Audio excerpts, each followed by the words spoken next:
A ver, continuando con los estudios bíblicos a través de estas redes sociales o estas pantallas, quiero compartirles una segunda lección basada en el libro de Levítico. En la lección anterior hicimos una introducción del libro de Levítico, por qué era importante leerlo, y en esta oportunidad quiero tocar un tema basado en el libro de Levítico, hablando un poco de lo que era el culto divino, el culto que se hacía antiguamente, y mostrando a través de algunas diapositivas, voy a usar un término un poco moderno, evolucionando la liturgia, cómo fue ese cambio, esa transición. Así que si alguien quiere hacer algún comentario o alguna pregunta, lo pueden hacer a través de algún correo electrónico, algún hermano, pero también principalmente yo soy el responsable de este material, de la edición de este material, seleccionar este material. Así que ojalá Dios mediante sea una instancia para que nosotros los creyentes tomemos un tiempo, invertamos tiempo para estudiar, leer la palabra de Dios. Amén. Bueno, esperamos de que ustedes también, igual que yo, al comenzar uno haga una oración. Principalmente hay libertad para orar, así que yo los invito a que también oren. Vamos a ir desarrollando como lección bíblica o una clase online, como decíamos o decimos a veces, ¿cuáles serían los objetivos de esta lección o de esta clase? Siempre un profesor habla de un objetivo general y objetivo específico. En particular, los objetivos específicos también podríamos decir qué aprendizaje esperamos lograr en el estudiante una vez que se haya efectuado la clase o haya desarrollado la clase. Así que el objetivo general es entender que el verdadero culto divino no se impone por el ritualismo, sino por el quebrantamiento de corazón y por la integridad de espíritu. A través de la lección que vamos a ir viendo, se entiende que tendríamos que percibir más o menos esa mirada acerca del culto divino. Y en los aprendizajes esperados o los objetivos específicos, diríamos 3 objetivos. Conocer cómo era el culto en el Antiguo Testamento, a la luz de la palabra, reconocer los elementos del culto levítico y explicar los propósitos del culto levítico.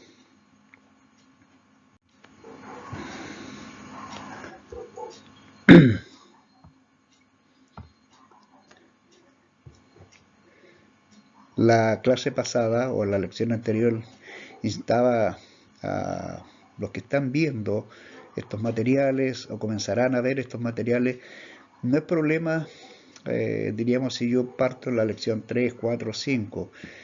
Como es la Biblia, es parte de la Biblia que estamos estudiando, no hay un conocimiento previo, sino que hay una instancia en la cual somos desafiados a leer, parte del Pentateuco, tener claro, por ejemplo, el Génesis, Éxodo, Levítico, Número, Deuteronomio, y paralelamente también vamos tomando pasajes del Nuevo Testamento. Entonces, en la primera sección está el leer, hacer algunas lecturas bíblicas previas, y también, como les decía al comienzo, una oración.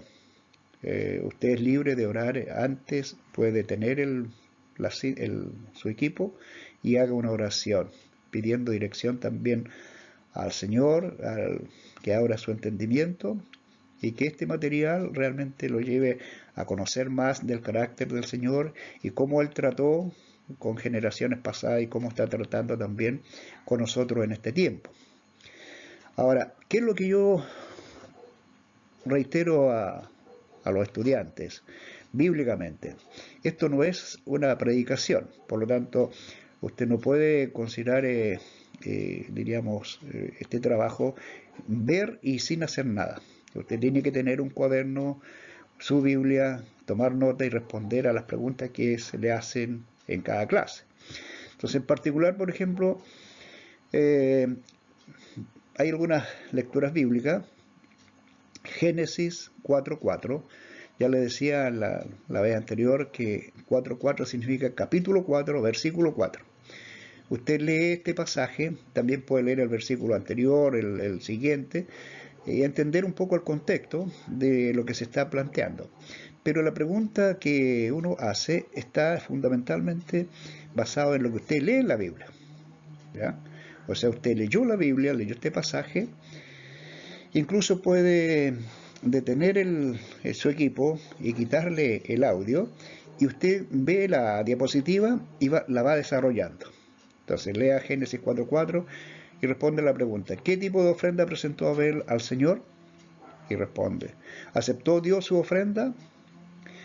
Abel nos muestra el inicio del culto divino. Eso es importante tomarlo en cuenta. Así que si usted, por ejemplo, dice, prefiero detener el equipo y ver la pantalla, entonces usted lee y va respondiendo, ¿ya? En términos generales yo voy a ir haciendo algunos comentarios, pero dándole esa responsabilidad. Génesis 12, los 3 primeros versículos. Hay un llamado que Dios hace a un hombre, en este caso a Abraham. Entonces, en este llamado que Dios le hace a Abraham, ¿qué espera Dios de él? Luego usted lee Éxodo 4:31. ¿Qué nos dice este pasaje con respecto a la gente israelita? ¿Ya? Éxodo 12, capítulo 12, versículos 26 y 27. Israel jamás debía olvidar sus orígenes. Recuerden ustedes que Levítico, toda la parte de instrucciones, normas, leyes, Moisés la recibe para entregársela al pueblo de Israel en la transición, cuando está en el desierto, ¿ya? Ellos salen de Egipto, donde eran esclavos. Así es que es importante entender el contexto en el cual fue escrito el libro de Levítico, y está muy asociado, entonces, dijimos, a lo que nosotros vamos a extraer, observar y conocer leyendo Éxodo. Números también, ¿no? Bueno, entonces en este pasaje tenemos que tener en cuenta que Israel no debía de olvidar cuál había sido el origen. Obviamente que los hijos ven el comportamiento de los padres, y ellos, si son observadores y tienen la libertad de conversar con los padres a cierta edad ya, le van a preguntar a uno: ¿por qué usted, papá o mamá o padres, hacen esto? ¿Qué significa esto? Entonces, en este caso, también Dios prevé eso y le dice al pueblo, le dice a Moisés, que le enseñe y que le instruya al respecto. Entonces, en algún momento podrían preguntar los hijos, le van a decir papá o mamá o tío, ¿a qué rito entonces se refiere este pasaje y qué hizo el pueblo en esta oportunidad? ¿Ya? ¿Qué significado tiene lo que estamos haciendo? La palabra Pascua es una palabra que se deriva de un verbo hebreo, y el significado, dicen los estudiosos del idioma, yo no voy a entrar aquí en detalle, significa pasar de largo. Por lo tanto, la Pascua, la historia, cómo surge, justamente aparece este hecho solemne cuando estaban en Egipto. Y pasar de largo, el llevar a cabo este evento, era una señal de protección y liberación. Entonces Israel no debía olvidar nunca que había sido libertado o liberado de la esclavitud. Así que esta Pascua fue destinada a dirigir también para nosotros nuestra mirada hacia el gran sacrificio del Cordero de Dios, es decir, Cristo. Era una fiesta obviamente solemne, de mucho recordatorio para los israelitas. Luego dice, lea Romanos, capítulo 12, también los 3 primeros versículos, y se comenta aquí, y con una pregunta que yo le hago: ¿cuál es nuestro culto racional o sacrificio que agrada a Dios? Entonces usted va a leer y puede considerar los comentarios que aparecen aquí en esta diapositiva. ¿Ya? Vamos con la siguiente. Reitero, hermanos, aquí usted tiene que tomarse un tiempo, lea y escriba. Puede hacerlo en 10 minutos, 5 minutos, 15 minutos, porque a lo mejor también usted va a escribir la pregunta y va a responder.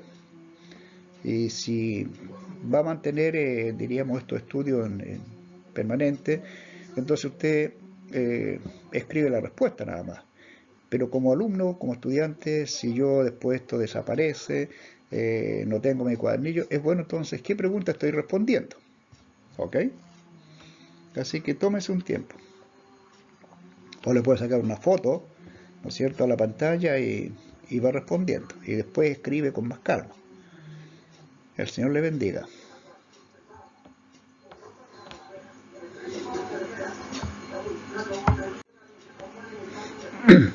Ahora, la lectura bíblica propia de la lección, entrando ya en la lección, en el desarrollo de la lección, está basada en Levítico capítulo 9, versículos 15 al terminar el capítulo. Este capítulo nos habla acerca de los sacrificios de Aarón como sumo sacerdote. Entonces, en esta lección vamos a reflexionar acerca del culto divino. Uno dice, entre los cristianos entendemos lo que es un culto. Entonces, ¿qué es lo más importante en un culto? Y hay gente que le da más importancia a un elemento o a otro. Entonces aquí vamos a tratar de desarrollar y reflexionar sobre los elementos que consideramos claves en el culto del creyente hacia Dios. Entonces, algunos dirán la liturgia, aquellos que prestan un servicio a Dios es lo importante.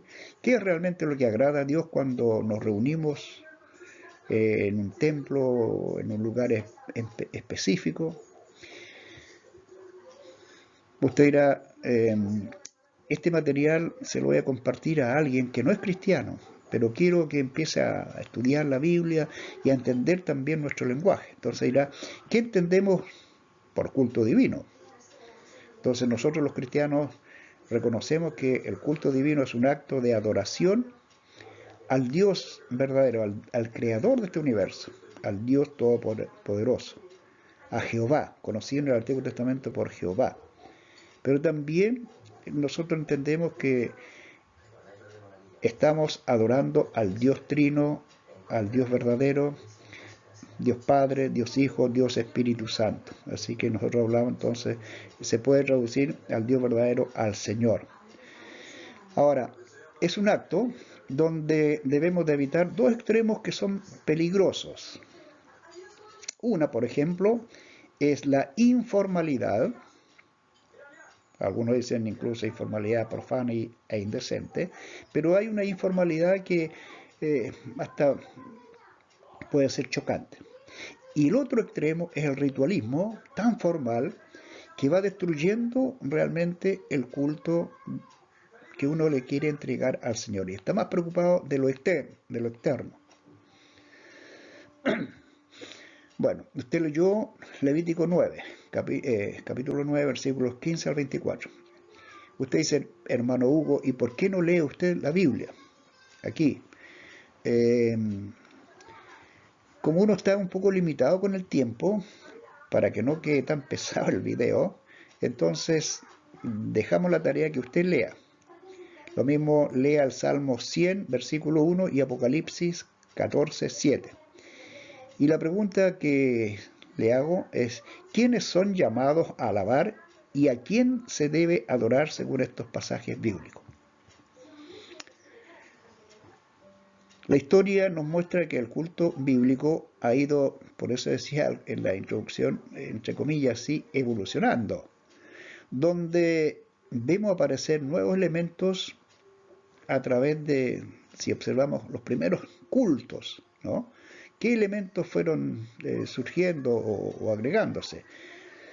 Así que el lugar donde se desarrollaban, las personas, los tiempos, los actos, los instrumentos, etcétera, etcétera. Porque antes de la caída del hombre, las relaciones con Dios, diríamos, son sencillas, a condición de no infringir la prohibición concerniente al árbol del conocimiento del bien y del mal. Pero después de la caída, después del pecado original, o el primer pecado que mostró la rebelión del hombre, de la criatura hacia el Creador, después del pecado aparece el sacrificio en invocaciones, y uno empieza a observar que hay hombres que erigen altares, y vamos viendo que Dios acepta y no acepta a cualquiera. Entonces vamos a ver que aceptó algunos cultos y a otros no. Por eso vamos a encontrar entonces que instruye a través de Moisés, dando una legislación cada vez más precisa y exigente. El culto en el Antiguo Testamento. Vamos a ver el desarrollo en la era patriarcal, en el periodo de Moisés, en la época de David y también en el cautiverio o post-cautiverio babilónico. Entonces vamos a ver en esta diapositiva el culto en la era patriarcal. Es importante que leamos estos pasajes. Lea Génesis 8:20, Génesis 12, versículo 7, capítulo 26, versículo 25, capítulo 35 y los primeros 7 versículos. Para entender un poco el culto en el Antiguo Testamento. Entonces, ¿cuál es el primer gran patriarca en ofrecer un culto a Dios? Usted va a ver ahí que es Noé. ¿Qué construyó Noé para ofrecer sacrificio a Dios? Al leer Génesis 12:7, ¿quiénes son mencionados en estos pasajes que edificaron altares y adoraron a Dios? Aquí hay 3 pasajes, capítulo 12, capítulo 26, capítulo 35. La historia patriarcal asumió la forma de la historia familiar. Vamos viendo que son personas, familias, en la cual la gracia de Dios preparó el terreno para la formación de una nación, de un pueblo, que fue el pueblo de Israel. Los patriarcas, conocidos hombres que marcaron generaciones, o marcan aún, los patriarcas erigieron altares cuando ellos se sentían en contacto, en comunión con su Creador, con el eterno Dios. Así que parte el culto, diríamos, de esa manera. No había una norma, no había un lugar en particular donde decía, aquí hay que reunirse. Papá, mamá, aquí nos vamos a ir a reunir, invitamos a los vecinos. No, eran conductas, diríamos, familiares, con más libertad, entre comillas. No había una liturgia que tenían que cumplir, etcétera, etcétera. A tal hora había que juntarse, no. Ahora, en el periodo de Moisés, ¿qué es lo que ocurre? ¿Qué evolución tiene el culto? O la adoración a Dios, el congregarse. Entonces, vamos a ver, por ejemplo, en Éxodo, capítulo 12, versículos 21 al 26. Usted lo lee y mencione alguna de las instrucciones que Moisés da a los ancianos de Israel como ley perpetua. ¿Ya? Mencione alguna de las instrucciones. A partir de aquí vamos viendo que se establecieron fiestas sagradas como la Pascua y el día de la expiación o el día del perdón. Ahora, no solo la familia, sino todo el pueblo de Israel o todo el pueblo hebreo es llamado a rendir culto al Señor. Entonces, a través de Moisés, Dios entrega a su pueblo leyes e instrucciones donde hay un cambio de lo informal, diríamos, a una etapa más teológica, más litúrgica, más congregacional.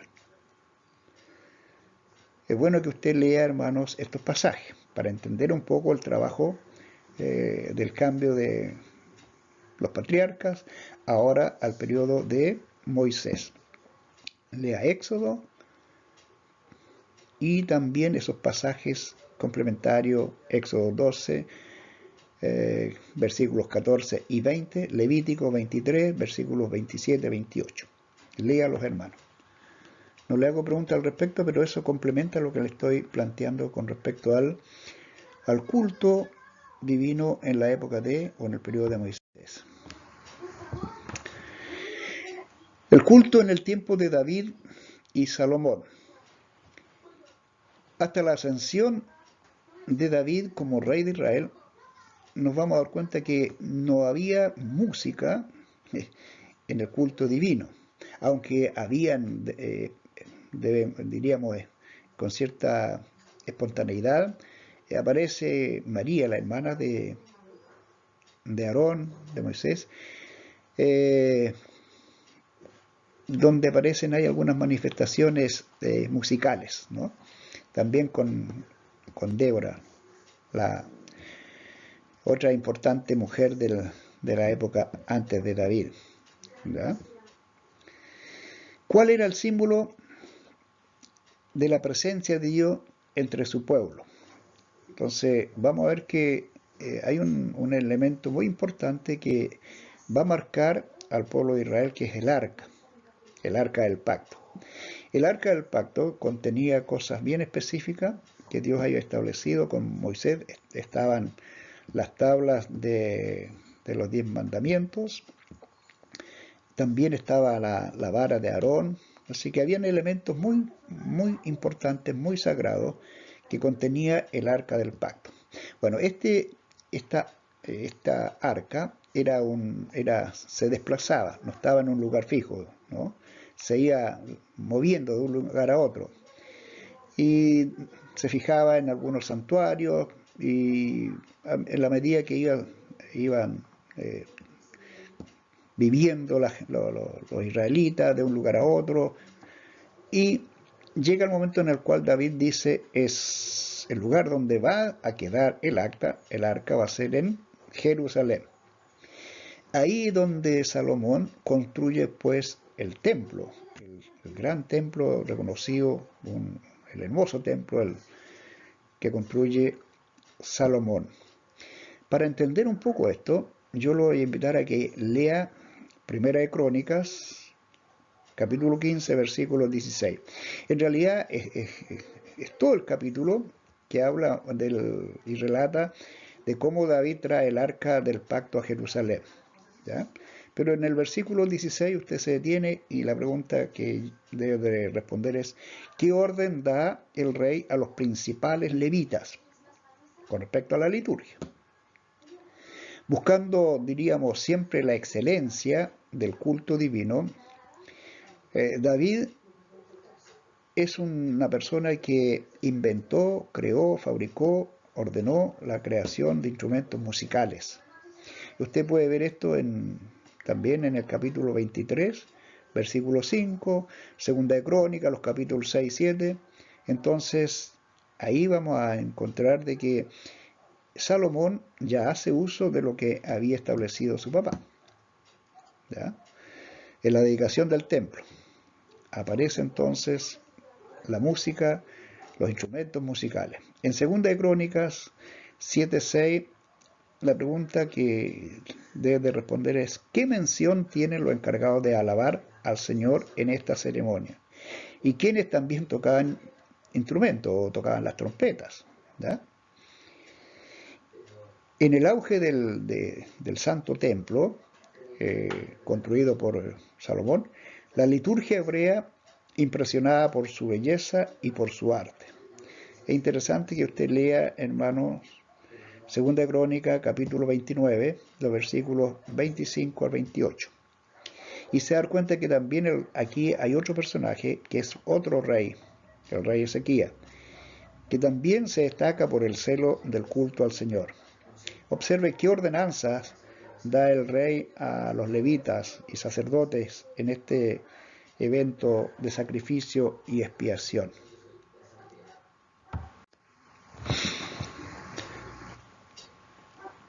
Después vemos ahora qué evolución, cómo se lleva a cabo el culto después del exilio de Babilonia. Recuerden ustedes que el pueblo judío, el pueblo de Israel, sufrió el destierro en Babilonia. ¿Cuánto tiempo estuvieron en Babilonia? 70 años.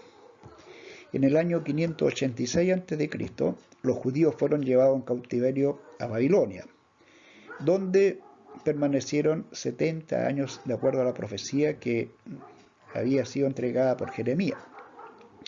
La primera deportación ocurrió en el año 606 a.C., en el cuarto año del rey Joacim. Y el primer grupo que regresa fue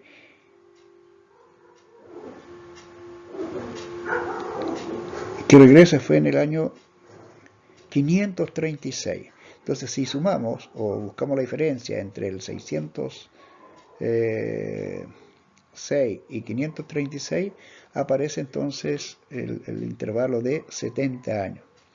Para entender un poco lo que estos 70 años y quién es el que habla, cuál es el profeta que advierte al pueblo, lea Jeremías, capítulo 25, los versículos 11 y 12. ¿Qué profecía entregó Jeremías en este pasaje?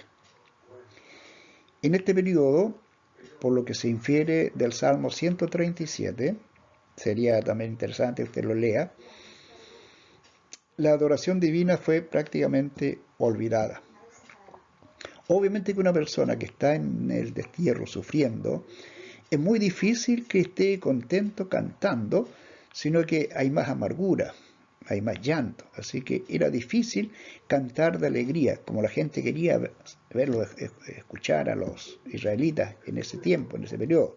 Pero en términos generales, cuando uno está con mucha pena, llorando y a lo mejor con nostalgia, con sentimiento, era difícil llevar a cabo los cánticos que antes a lo mejor se juntaban en la calle, en la esquina, a cantar los jóvenes, los adultos.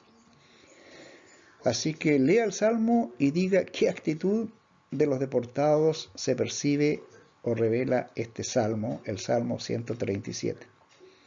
Incluso hay una canción, me parece que el grupo ABBA canta este Salmo 137. Con el retorno a Jerusalén, los repatriados, animados por dos personas, uno fue Esdras y el otro Nehemías, de alguna forma reavivaron el culto levítico. Para esto, por ejemplo, puede leer usted el libro de Esdras y Nehemías. Sin embargo, puede leer algunos capítulos, por ejemplo, el capítulo 7 de Esdras hasta el capítulo 10, o diríamos el capítulo 7, 8, 9, 10. También puede leer Nehemías capítulo 11 y 12. ¿No? En el capítulo 11 también se da cuenta lo que hace Nehemías, ¿ya? Frente a lo que él entiende, la responsabilidad que Dios le delegó o le asignó. Así que lea Jeremías, es decir, Nehemías también en este caso. Ahora, al leer el Nehemías 12:27, la pregunta es, ¿qué hecho importante para los judíos se mencionan aquí y quiénes toman participación o quiénes participan en forma activa? ¿Ya? La liturgia en las sinagogas, hecha de cantos y de oraciones, y destinada a partir del exilio a mantener entonces la oración comunitaria entre los judíos de la dispersión, va agregándose y se va completando la liturgia que se lleva a cabo en el templo. Vamos a la diapositiva siguiente.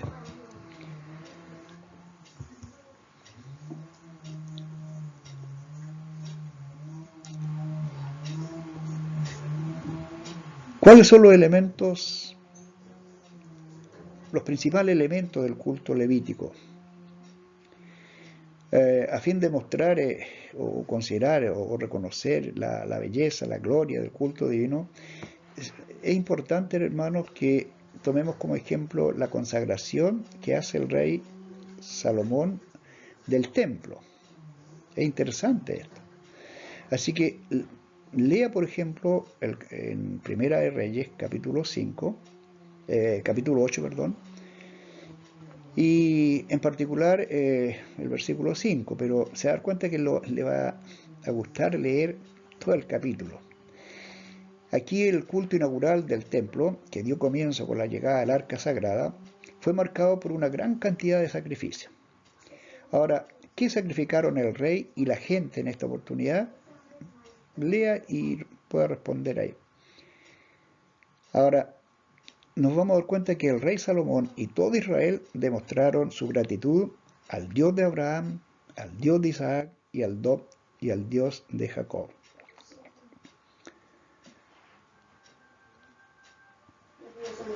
Eso era con respecto a los sacrificios que también se llevan a cabo en la consagración del templo.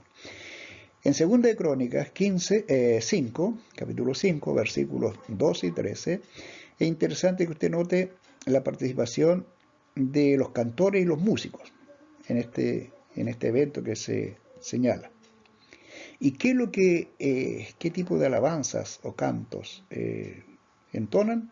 Nos vamos a dar cuenta de que muchos de ellos son lo que conocemos parte de algunos salmos de David y seguramente de otros salmistas.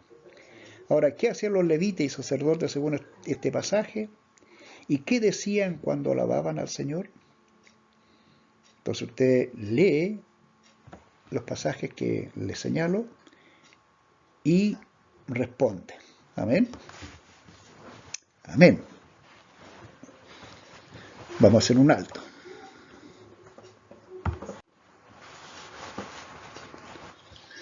Bueno, también dentro de los elementos aparece la exposición de la palabra. Lea 2 de Crónicas, capítulo 6, los primeros 13 versículos. Fíjense que es importante considerar qué es lo que hace el rey Salomón en esta oportunidad. Él no manda a leer, sino que él toma la iniciativa y él lee y hace una síntesis de la historia sagrada hasta ese instante.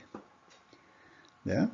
Si usted toma nota, por ejemplo, de estos versículos, el desafío es que usted haga una síntesis de lo que expresa Salomón en este discurso.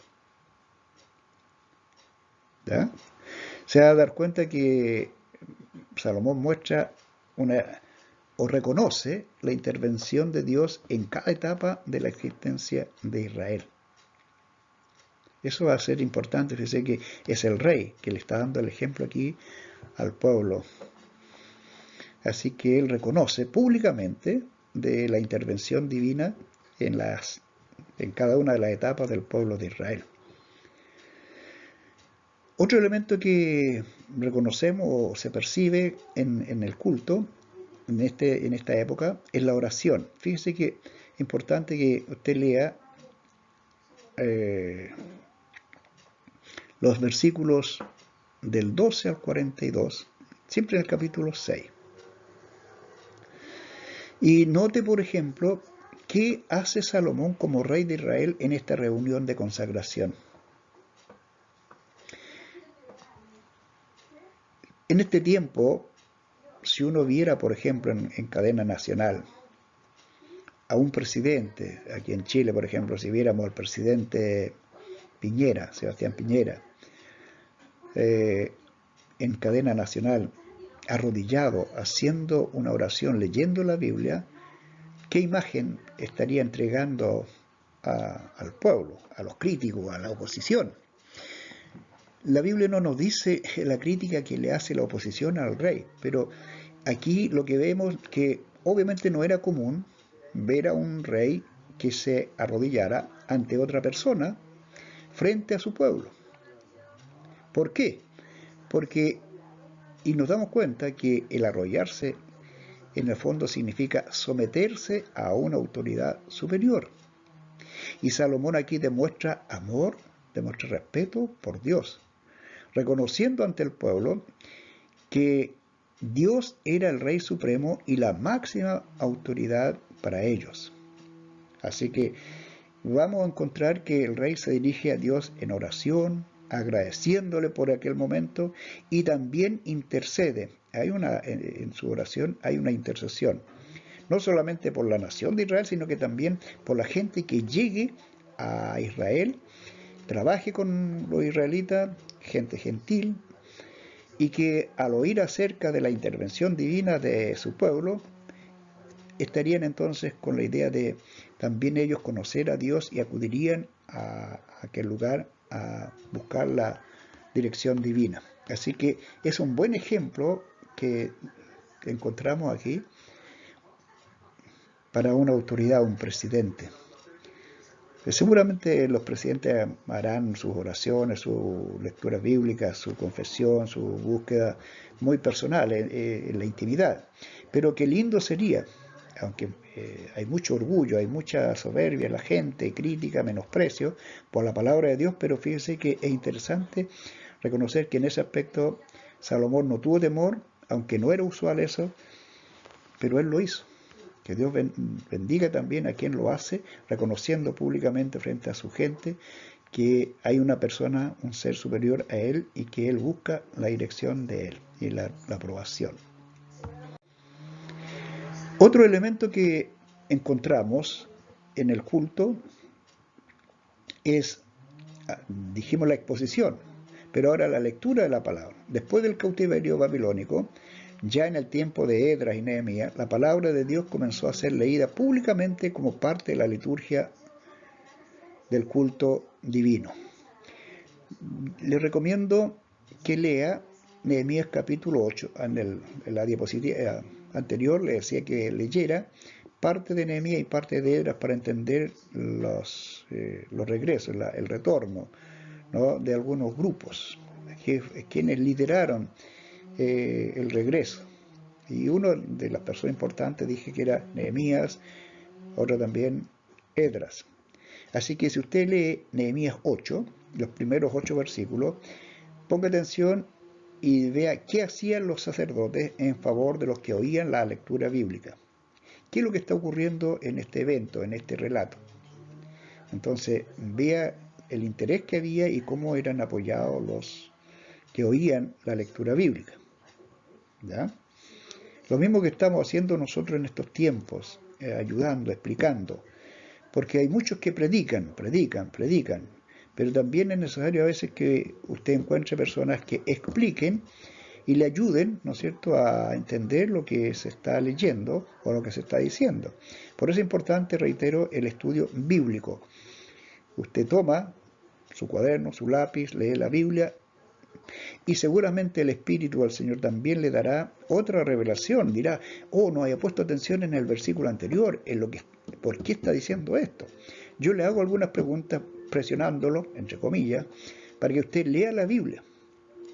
Porque, hermanos, hay que poner atención que la sociedad, incluso dice un pastor que ya partió a la presencia del Señor, que la iglesia no está amando la palabra de Dios, no está conociendo a Dios, está dejando de lado la lectura bíblica. Así que por eso yo como profesor asumo mi responsabilidad ante el Señor y aliento, hermano, a través de esto que usted lea la Biblia y vaya tomando nota, orando, respondiendo. Pero si no quiere responder preguntas, lea, hermano, y a lo mejor va a tener otras preguntas que van a ser respondidas por la lectura que usted hace. A lo mejor son más importantes las que yo le estoy planteando. Pero a través de esto lo desafío. Bueno, dijimos la lectura de la palabra. En este periodo post-exilio, los sacerdotes también explicaban la ley al pueblo en la medida que había gente alrededor, ellos explicaban, se tomaban el tiempo, había cercanía, iban seguramente trabajando por grupos, ¿no?, y les iban explicando. Antes de ello, la lectura de las escrituras estaba limitada entonces en algunos lugares en particulares, como Gerizim el Val. Lea, por ejemplo, Deuteronomio 29, capítulo 29. Otro elemento que era importante en el culto divino, en el culto que se llevaba a cabo también en la sinagoga, después del templo, la sinagoga, es la bendición. Y para eso Moisés, y junto, es decir, Aarón, la bendición arónica le llaman, ¿no es cierto?, porque Aarón fue el que entregó esta oración. Y el culto era concluido entonces con esta bendición. Le invito a que usted escriba esta oración en su apunte. Una versión, por ejemplo, la New Bible viviente, no la nuestra traducción viviente, lo expresa de esta forma: el Señor te bendiga y te guarde, que el rostro del Señor resplandezca sobre ti, que Él sea propicio, te muestre su favor y te dé su paz. Esa era la bendición arónica que se leía, se impartía al terminar un culto.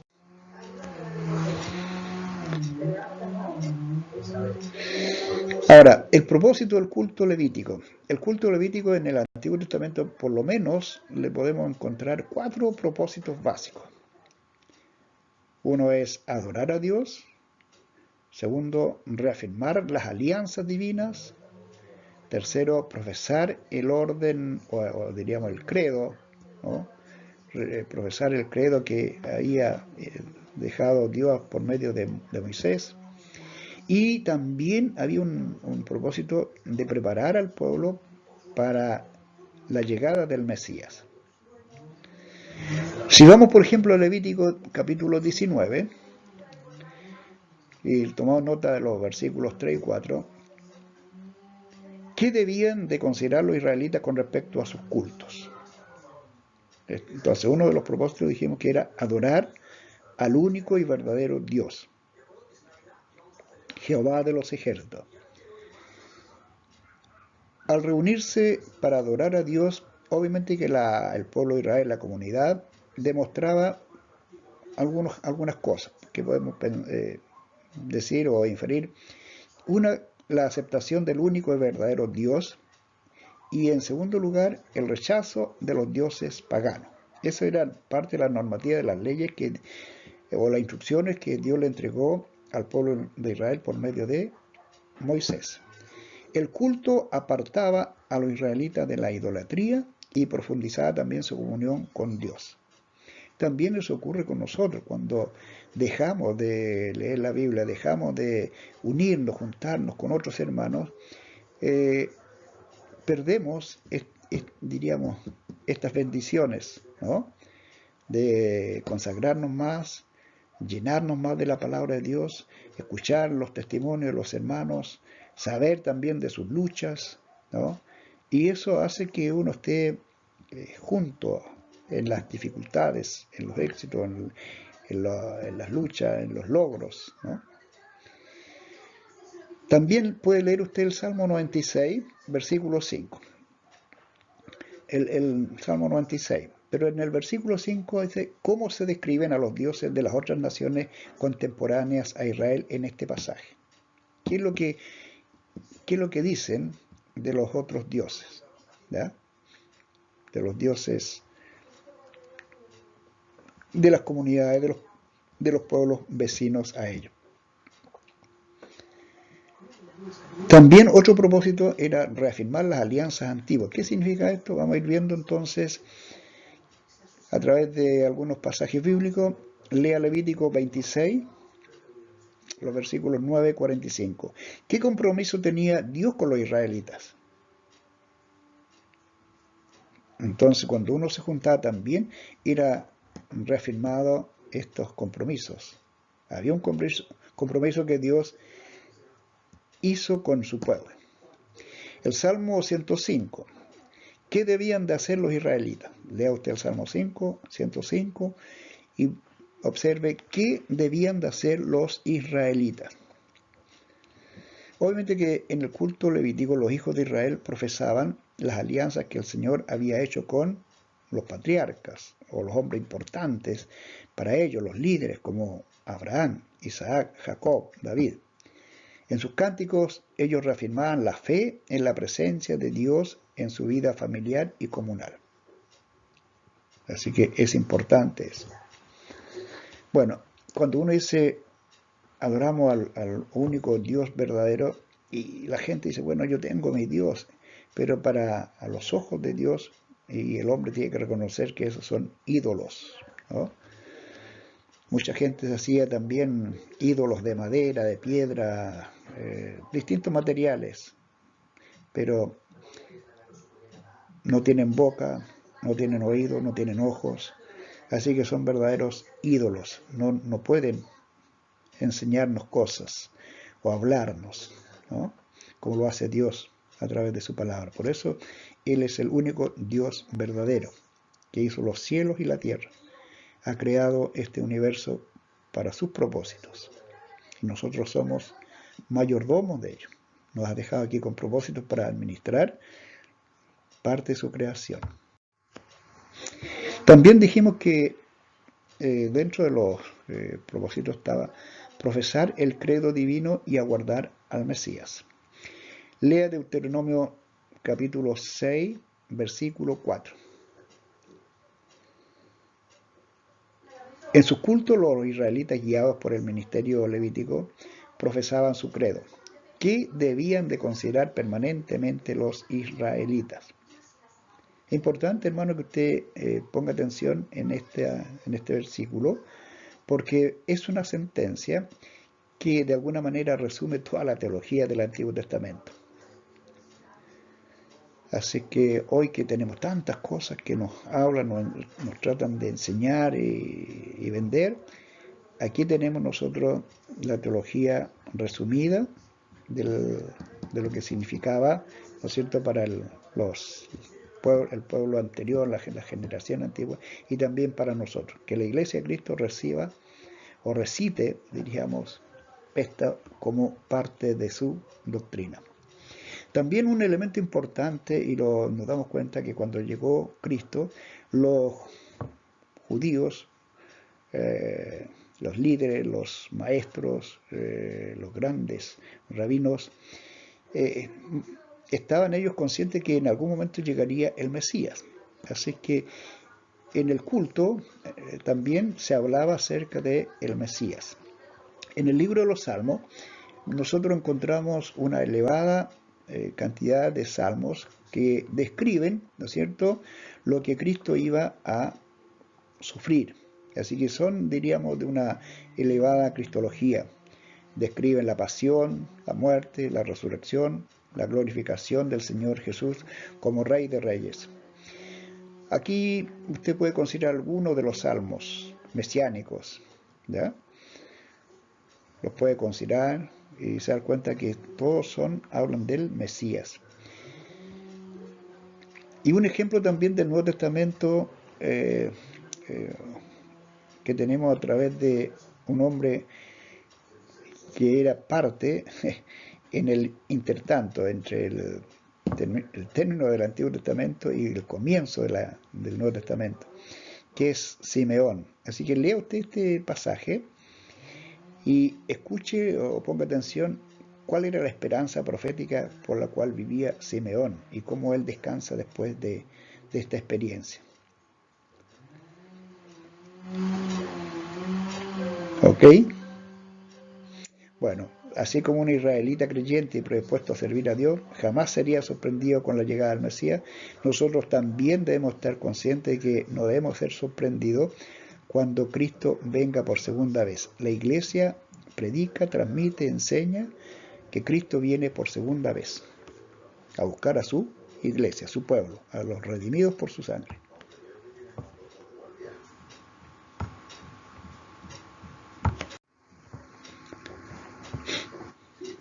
Así como hay un comienzo, hay un fin, hay un término.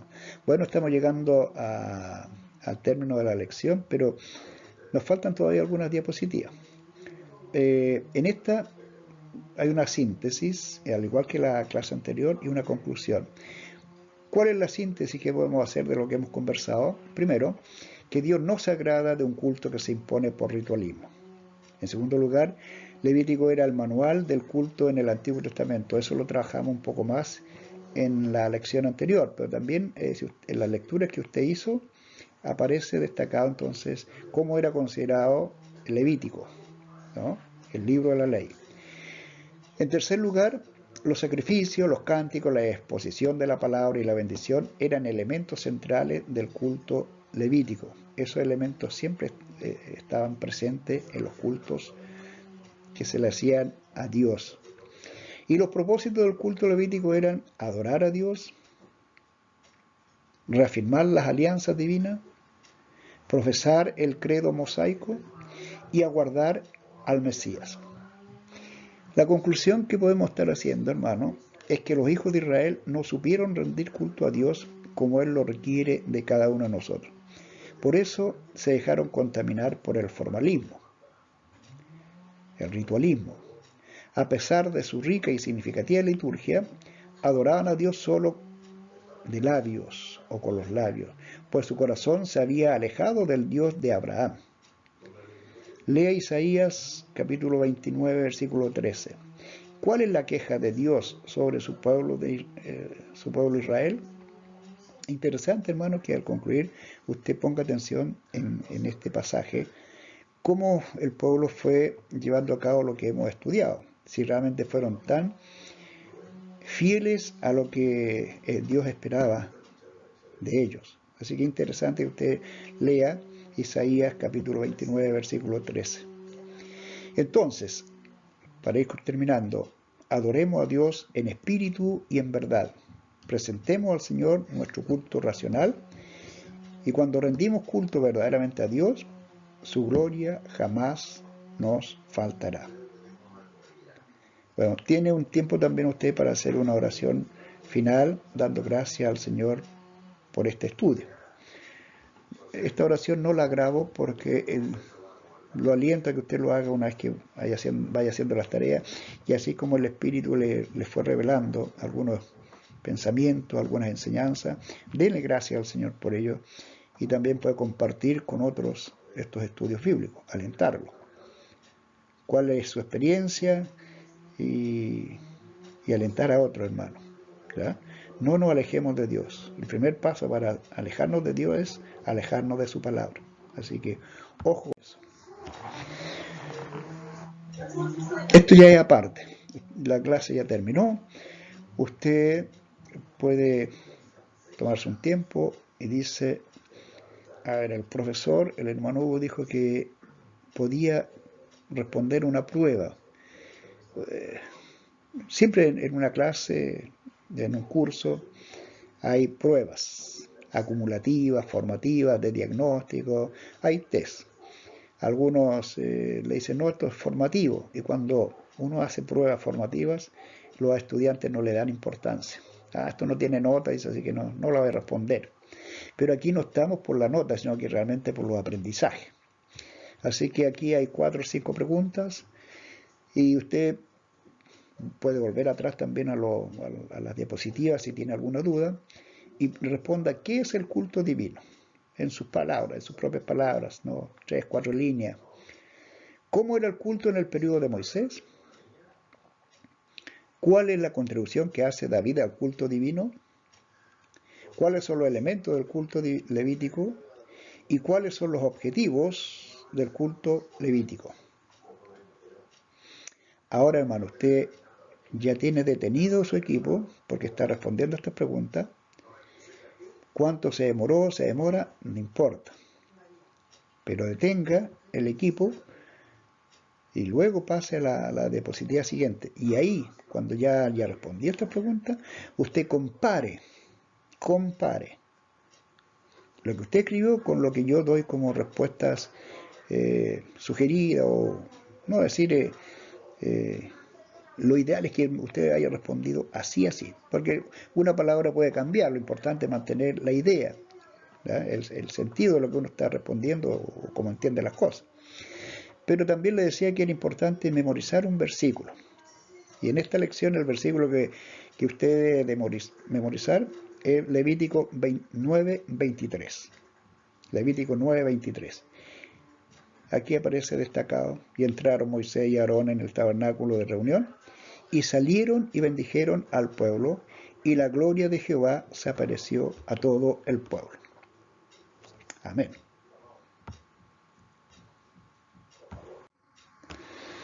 Bueno, aquí tienen las respuestas, y como le digo, puede que haya alguna diferencia en alguna palabra, algún punto y coma, pero lo importante es que estas son más o menos una síntesis de las respuestas que yo le puedo dar para que usted compare.